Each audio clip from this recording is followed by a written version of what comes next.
வணக்கம். கீதா டிவி என் சுதந்திரா பார்ட்டி நேயர்களுக்கு. இப்போ கட்சிகள் ஒரு சிலர் ஊழல் ஊழல் என்று பேசுகிறார்கள். பட் எவ்வளோ பேர் அந்த ஊழலை நிறுத்துவதற்கு வேலை செய்கிறார்கள் என்றால் யாருமே செய்கிறதில்ல. இதுதான் உண்மை. பேசுகிறது என்னமோ ஊழலை பற்றி பேசிட்டு அதுக்கப்புறம் அவங்களே பெரிய ஊழல்வாதிகளாக ஆகிக்கொண்டிருக்கிறார்கள்.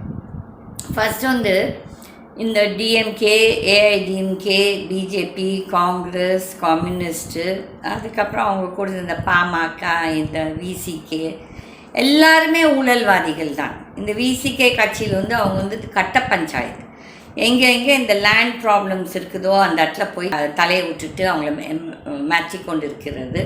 அதுக்கப்புறம் எனக்கு தெரிந்த நிறைய பேர் நபர்கள் இந்த கிரானைட் பிஸ்னஸ் இந்த ஹோசூர் ஏரியாவில், கிருஷ்ணகிரி ஏரியாவில் பண்ணுறவங்களெல்லாம் இந்த விசிகே பார்ட்டிக்காரங்க போய் மாமூலுக்கு மிரட்டி அவங்க அதுக்கே அந்த பிஸ்னஸை விட்டுட்டு வந்தவங்க நிறைய பேர் இருக்கிறாங்க. அப்போ இவங்களுக்கெல்லாம் இவனும் யோகியமே இல்லை. நம்மளுக்கு இவங்க ஒரு லீடர்ஸ்ன்னு சொல்கிறதுக்கு வக்கே கிடையாது. ஆனால் இந்த மக்கள் பாருங்கள், அவங்கள தேர்ந்தெடுக்கிறாங்க பாருங்கள், அவங்கள தான் நம்ம தப்பு சொல்லணும். இவர்கள் எப்பவும் மாற மாட்டார்கள், திருந்த மாட்டார்கள். ஆனால் நாம் ஓட்டர்ஸ், மக்கள், பாமர மக்கள் சிந்திக்கணும், நம்ம தேர்ந்தெடுக்கும் வேட்பாளர் ஒரு நல்ல வேட்பாளராக என்று. இது இல்லாத மட்டும் இந்த நாட்டை திருத்தவும் முடியாது, இந்த நாட்டை உருப்படி ஆக்கவும் முடியாது. இதுதான் உண்மை. அதே மாதிரி இப்போ தமிழ்நாட்டில் பொறுத்தவரையிலே இந்த பார்லிமெண்ட்ரி எலெக்ஷன் முடிஞ்சிருச்சு. ஆனால் இந்த பிஜேபியில் இருக்க அந்த அண்ணாமலை என்ற தலைவர், அவங்க தலைவர், எனக்கெல்லாம் தலைவனே கிடையாது. அவன்லாம் இந்த பொடி பசங்கள்லாம் என்ன வாய் பேச்சு, என்ன பாடி லாங்குவேஜ், அவங்க என்னமோ பெரிய அப்படியே ஆகாயத்துலேருந்து குதித்து வந்தவங்களாட்டு பேசிகிட்டு இருக்காங்க. இது ஒரு கால சக்கரம். ஒரு நேரம் நம்ம மேலே இருப்போம், அதே சக்கரம் கீழே இறங்கும். நான் கூட ஒரு பொது செயலாளராக இருந்தேன் ஒரு நேஷ்னல் பார்ட்டியில்.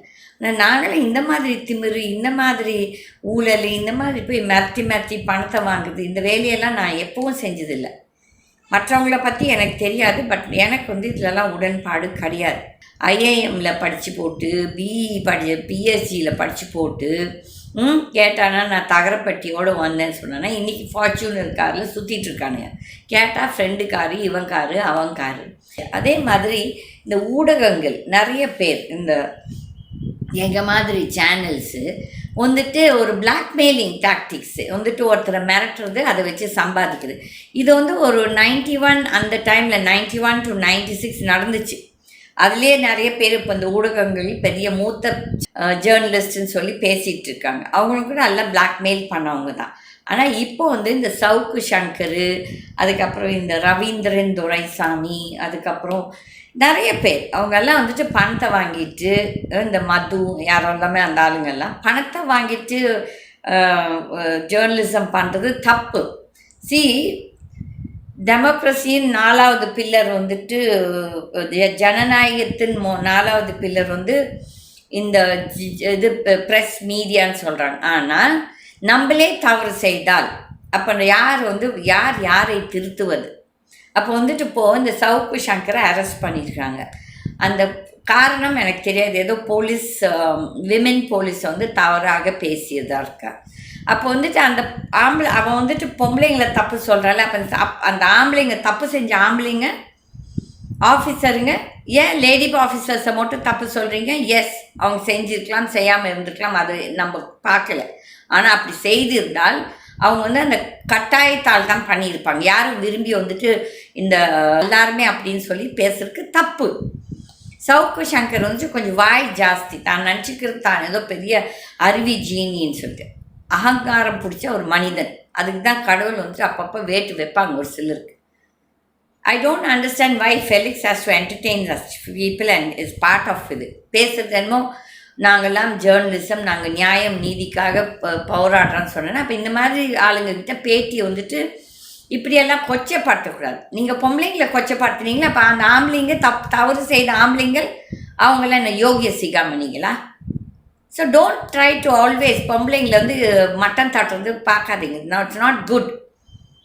இன்னும் கூட இந்த நாட்டில் பொம்பளைங்க ஒரு வேலை தனியாக, ஒரு தனி பெண் especially, it is very difficult. ரொம்ப கஷ்டம். இந்த நாட்டில் போராடி வருது. ஏதோ ஒரு சிலர் தப்பிச்சுக்கிறாங்க, பட் முக்காவாசி பேத்தை இந்த ஆண்கள் துன்புறுத்துறாங்க. இதுதான் உண்மையான நிலை. இதை ஏற்றுக்கிறதுக்கோ சொல்கிறக்க நான் ஒன்றும் வந்துட்டு எனக்கு ஒன்றும் கேவலமாக கிடையாது. நான் இது வந்துட்டு 20லேயே நான் 2000லேயே பேசியிருக்கிறேன். இந்த மந்திரி இப்படி கேட்டான் வச்சான்னு சொல்லிட்டு நான் அதெல்லாம் பயப்படவே மாட்டேன். நம்ம தப்பு செஞ்சுருந்தானா நம்ம பயப்படணும். இந்த பரதேசி ஆரக்கர்கள் நம்மளை வந்துட்டு கடிக்க தான் பார்ப்பானுங்க, கில்ல தான் பார்ப்பானுங்க, ஏதோ ஒன்று செய்ய பார்ப்பானுங்க. நம்மளை தான் காப்பாற்றிக்கணும். ஆனால் எல்லாருமே எல்லா நேரத்தில் காப்பாற்றிக்க முடியும்னு சொன்னால் நான் அதை நான் சொல்ல மாட்டேன். ஏன்னா எனக்கு ஏதோ வசதி இருக்குது, கொஞ்சம் தைரியம் இருக்குது, ஒரு பின்பலம் இருக்கிறது. ஆகையால் நான் ஏதோ தப்பிச்சு கொண்டு வந்துட்டுருக்கேன். ஆனால் 99% ஆஃப் த பீப்புள், ஆனால் ஒரு சிலர் விரும்பியே தப்பு செய்வாங்க. இந்த அரசியலில் ஒரு சிலர் பொம்பளைங்க இருக்கிறாங்க, விரும்பியே போய் விழுவானுங்க இந்த ஆம்பளைங்க கிட்ட. அந்த மாதிரி பொம்பளைங்க பற்றி நம்ம அவங்கள காப்பாற்றவும் முடியாது, அவங்களுக்கு பாவமும் பட வேண்டாம். ஆனால் இந்த வேலைக்கு போகிறதவங்க, ஈவன் விமென் போலீஸ், பாவம். எனக்கு தெரியும் எவ்வளோ பேர் வந்துட்டு இந்த அந்த கொஞ்சம் ஒரு சீனியர் ஆஃபீஸர்னால் அவங்க எப்படிலாம் செய்கிறாங்க. ஐயால் இது அவங்கவுங்களுக்கே ஒரு மனசாட்சி இருக்கணும், எப்படி நடந்துக்கணும் ஏதுன்னு சொல்லிட்டு.